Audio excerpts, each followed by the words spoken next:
Hey guys, Ultimate WWE Legend here. Sorry for making it late, but going to be giving my WWE Raw review. Now enjoy this.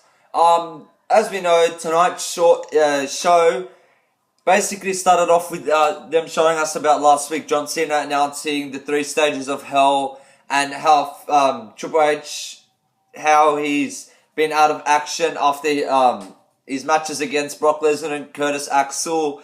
Then basically Stephanie McMahon comes out and talks about Triple H, how he's done everything in the business. He's a good competitor. He's done a lot. He's basically a strong man, but he's not fit to compete. And basically, she was booed by the WWE crowd. And then Mr. McMahon came out and said, "Don't boo my daughter. Please show her some respect." And then that Triple H won't be competing tonight or next week's Raw, the week after, or a pay-per-view until a long time because he's done all his all the stuff he needs to do, basically stuff like that. And then probably, if you ask me, I'd give that segment probably a 2.5 out of 5. Nothing in it really, but just being generous there once again. Then the first match of the night starts off with a big match. The Shield versus Randy Orton and Team Hell No. Now, this match, unbelievable. Back and forth. Daniel Bryan is amazing. An amazing submission specialist. An amazing charismatic wrestler. What else can I say about him is that he's great. And hopefully he's building... they're building him to go to the top again. Maybe he'll go for US champion just like he's been before. Maybe he'll... Yeah, I reckon, like, in my mind, I reckon that Dean Ambrose is going to one day, maybe in a month or two, just maybe, Daniel Bryan will take that US title off him and show him what he's made of. Because Daniel Bryan is building a lot of momentum and he's showing us what he's made of. Basically, the match was... Daniel Bryan was crazy. Randy Orton showed us some new moves in his repertoire. Kane showing us that how he's powerful, but looks like the Shield was too strong for Randy Orton and Team Hell No, and they won the match.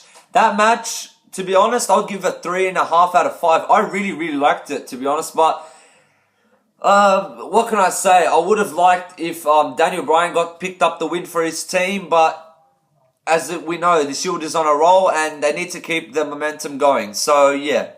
After that, we see basically Orton and Kane backstage arguing, saying that Bryan doesn't believe that they respect him, stuff like that, back and forth about that. Then we see Triple H and Stephanie McMahon.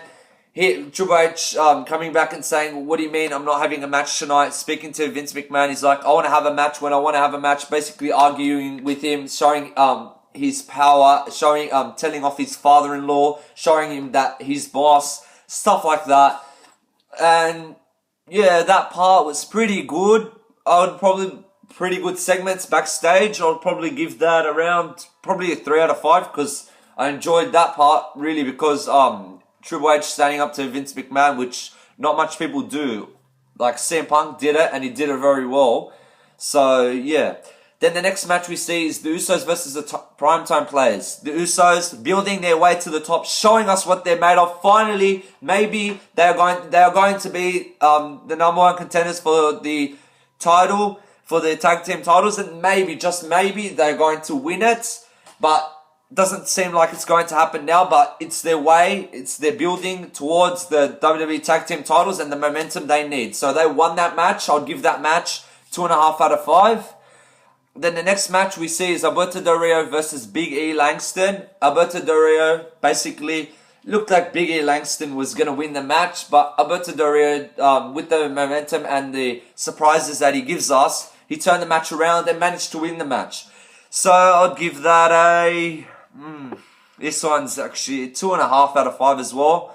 I like Alberto Del Rio's momentum, and he's taking a lot of punishment, but he's doing it like a man. He's taking it like a man. Then after we get a break, we see Sheamus versus Cody Rhodes. Now, that match, Sheamus, he won it. Now, Cody Rhodes, he's at the bottom again. He's not even mid-card. I can't say he's mid-card because he's not. Cody Rhodes needs to build his way back to the top. He was that person that gave prestige, gave a name for the Intercontinental title again when he was with it. I think that maybe he should go back into the title ranks, or maybe even go for the tag team titles. I don't know, but looks like it would be best for him to go for maybe even the World Heavyweight title. It just depends on what he can go for. But Sheamus won that in an easy match. I'd give that a 2 out of 5. Wasn't that good, to be honest with that. So yeah. Then after that, we see Sheamus goes out to where Sandow is. They have words. Sheamus wants to handshake, but Sandow slaps his hand away. Basically, they just fought it a bit. And then we see Triple H leaving the arena saying, whatever that old man, Mr. McMahon, I'll listen to him, I'll leave. Basically, stuff like that. I'll leave, whatever he wants. And then we see Brian walking around upset. Then we see Ryback come to the backstage and tell him that he wants to verse him in a match tonight. That he'll pummel him and stuff like that. That he'll beat him up in a few minutes. Basically, and then Vince McMahon walks into where Paul Heyman and Paul Heyman's newest third guy, Curtis Axel, are. Then they talk to each other about his future ahead of him, how he thinks he's good. Then he says to Curtis Axel that you'll be facing John Cena in a no disqualification match tonight. Then Vince McMahon basically wishes him good luck. That segment, or the whole part, I'll give a 3 out of 5. It was alright. Could have been better, but yeah. Then the next match we see is Fandango versus Great Khali. The Great Khali. Nothing in it really. It was really, really bad.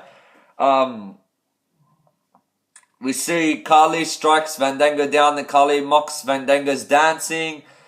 Then Miz appears from behind and stops Fandango. Fandango tried to leave. Miz turns around to a bullhammer elbow from Wade Barrett, which was a big, big hit. And yeah, he holds up his title as we go to commercial. Then we see that part, Fandango versus Great Khali, 1 out of 5. Very rubbish. Very, very rubbish. Then we see The Miz versus Wade Barrett. The Miz won the match. Beautiful win with a figure 4 lock. I'd give that a 2 out of 5. It was alright, but should have been a longer match and more fights to it. Then we go to the ring. We basically see the contract signing.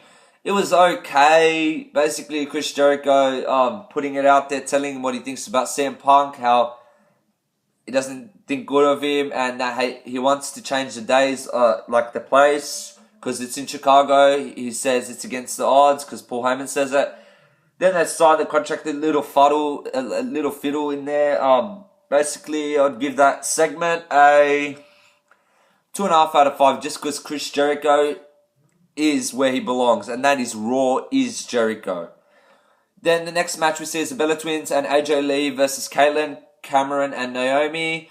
Kaitlyn, Cameron, and Naomi win because AJ decided to be dumb bitch and leave. So yeah, I'd give that a 1 out of 5. Then we see Ryback versus Daniel Bryan, an unbelievable match, but Ryback managed to smash Daniel Bryan through the table, and Daniel Bryan apparently managed to hurt his arm too. So give that match a 3 out of 5. To be honest, I really like any match that Daniel Bryan's in. He's really, really entertaining. So yeah. After the match, basically Ryback tries to show us what he's made of. He brings another table, tries to break Daniel Bryan through the second table. Cena comes out, stares him down with his title, trying to hit him in the head with the title, but Ryback looks like it was the Kurt Axel came out to start his match with John Cena for the no DQ match.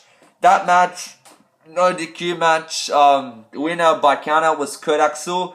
People made fun of it on Twitter saying Kurt Axel's finisher is count out. That's his new finisher. So basically, I'll give that match not even a 2.5 out of 5. It was okay.